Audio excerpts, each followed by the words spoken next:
everybody. I don't know if you can hear me or not. It's your good buddy 650 here going live. Haven't done a live stream in a very, very long time. I hope the quality is good. Or I hope the quality is good, I should say. But my last video, we had my beautiful 2022 Suzuki Hayabusa out on the road and made an awesome video doing smackdowns and whatnot. And I see in the comments, there are a lot of things I want to address about this Busa. So in just a second, once we get some people tuning in, I'm going to talk to you about my beautiful 2022 Suzuki Hayabusa and why it's so special and so fun to ride and whatnot. So here we go. This is a heavily modified Suzuki Hayabusa. All of its body panels are carbon fiber, which I think looks amazing. This bike was silver and red stock, and now it is beautiful 100% carbon fiber. Except for the fuel tank. The fuel tank is still a steel fuel tank. And I was going to get a carbon fiber fuel tank on this machine, but it reduces the fuel capacity. And I didn't want that because I like to do long trips on my Busas and my bikes, and not being able to do that would have been somewhat of a bummer for me. But I did change out quite a bit of the other stuff. Yes. All right, random question. Where did you get your garage wall mounted cabinets? Thanks. I got them from Lowe's. So you can go to Lowe's and get them. They're Gladiator cabinets, and my good buddy neighbor John helped me install them. So here they are, Gladiator. Okay, you can find them at Lowe's. Great question. So yeah, I'm going to spend a fair amount of time of this live stream answering questions and stuff, because you know, so if you have them, let's see them. All right, back to the Busa. It's a great machine. I mean, just look at this bike. Our good buddy 5 Up Motorcycles, you guys might remember him, my good buddy Steve, did all of the work on this machine. He removed the engine, which was a 1341cc engine from Suzuki. He sent it out. That engine got totally reworked. It is now a 1600cc stroker engine in this machine. The horsepower went from 170 horsepower to 272 horsepower at that rear carbon fiber BST Rapid Tech wheel. There is a video on my channel of this bike on the dyno at Bren Tuning producing 272 horsepower. Bren Tuning did all of the tuning on this bike, and they did a remarkable job. They tuned it through the ECU, so there are no there's no Woolwich, there's no power command or anything. Everything is tuned through the ECU, which I actually love. Brendan spent a whole day tuning this machine, and I salute my good buddy Brendan of Bren Tuning for doing that. Also salute 5 Up Motorcycles for all of his hard work. This bike has been worked on for over a year. That's why I was missing from my channel, and now it's back. What rear sets are you running, and how did you get the GP shift? I'm running Sato Racing rear sets, and these rear sets are from Sato Racing. They are set for GP shift. So if you reach out to them, make sure you mention 650E. You may receive a discount. They have these rear sets in GP shift, and it's plug and play. And there's nothing that needed to be done after that. Great question. Are you still waiting on the SP, Fireblade SP? Not happening. Honda refuses to send one to Sills Motor Sales, where I purchased the majority of my bikes, even though they are a Honda dealer. They won't send us a bike, so I'm just done. All right, maybe a dumb question, but okay. How big can you go on a Busa cc wise? Well, they have I believe they have a 1900 cc out there right now. I'm not sure how reliable that is, but I will tell you, my good friend, 1600 cc stroker motor is very reliable, and that is the highest I personally would go on this for an engine build. If you do go with the 1600cc, you can later on add power adders such as turbo or superchargers to this machine if you want. But that leads me to another question I want to answer. Why didn't I go with a supercharger or a turbocharger like some of your other favorite YouTubers have done? And that is simply because I already have the world's most powerful Kawasaki Ninja H2, which is supercharged right here, and 352 horsepower is what this machine makes. Dyno video on my channel proving that. Simply type in 650E 352 horsepower H2 and you will see the video proof. But this bike has an intercooler, and even though it has an intercooler, we still have to be careful when we ride this machine. You can't do repeated back-to-back smackdowns on it. You have to let it cool down and stuff, and you have to be very delicate with this bike.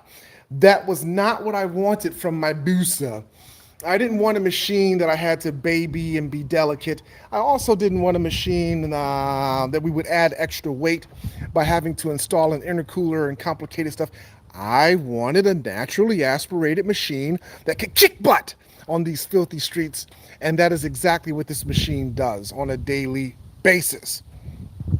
Let's see, what other questions do we have?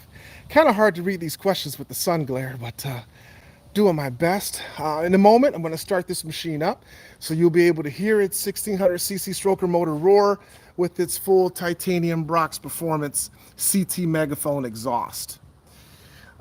Stay tuned, guys, because I actually have all of my bikes in my possession for once, and I'm going to bring them all out and do a full walk around video and talk about these bikes and how significant they are to me, and do startups on them and all that, and even tell you what my favorite bike is out of these machines in a video coming soon.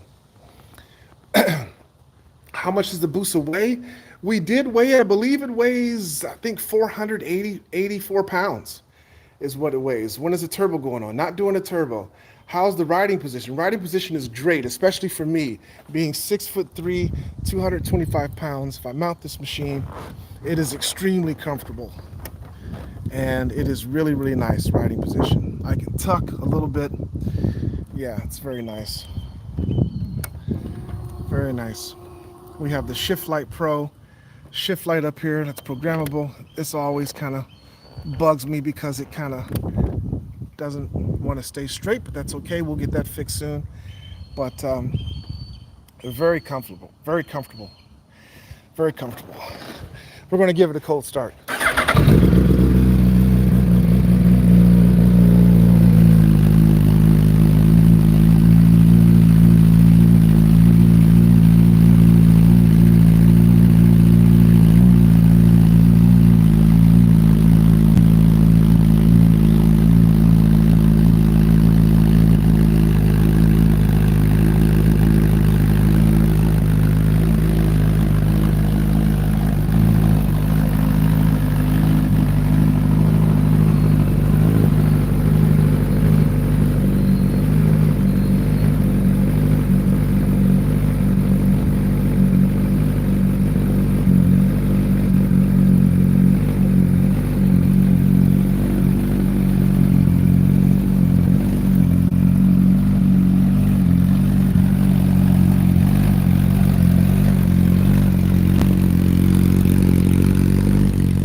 Bike has exactly 2,100 miles on it. Beautiful machine. Has an extended swing arm, 520 chain and sprockets, EK 3D gold and black chain from Moto Million, BST Rapid Tech wheels from Moto Million, Luimoto seat cover. They supply all of the seat covers on all of my machines. And this bike and every single one of my motorcycles are cared for and tended to by our good friends at Motul. Wash and wax spray is what I use to clean the machines. And I use these products to lubricate the chains, which I do after every single ride. And I clean the chain using the Chain Clean. This stuff is amazing. And this awesome cleaning tool. And all of my machines use Motul 300V oil. And of course, Motul RBF 660 brake fluid. Yeah, really cool stuff. It's time to rev this little girl a couple times, eh? I think it's sufficiently warm. It has the full Brembo braking system, 5-up motorcycles installed. They're beautiful. Corsa Corte, RCS 17 master cylinder. He installed Brembo calipers and full carbon fiber brake lines. I'm sorry, steel braided brake lines. This machine sadly came with rubber brake lines and a very, very filth rudimentary old school 19th century braking system. And we upgraded every single component of it to make it stop like a dime now.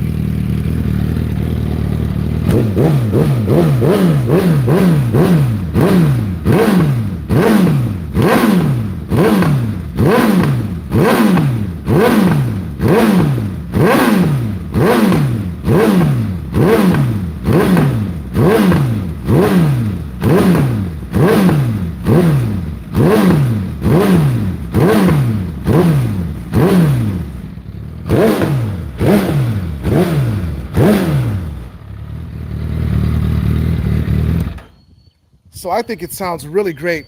We also have the M2 shock on the rear, which is set up for my weight, installed by 5-up motorcycles in a very nice location so that it's really, really concealed. You can barely see it down there, but that is an upgraded shock, and it really helps me harness the power of this machine. This bike has beautiful prototype bolts throughout, and Steve, when he reinstalled the engine, he even installed titanium engine mounts to reduce weight and make this machine really, really nice. So yeah, let's see if I can see more questions now. I'm gonna go here into the garage in the shade so I can read some questions. Ever thought of adding ride height devices to your bikes? No, that's added weight and it's very expensive, and I don't believe that technology is available for the street yet. Uncle Brock is going to be proud of me. Indeed, he will. Yeah, I think it's great.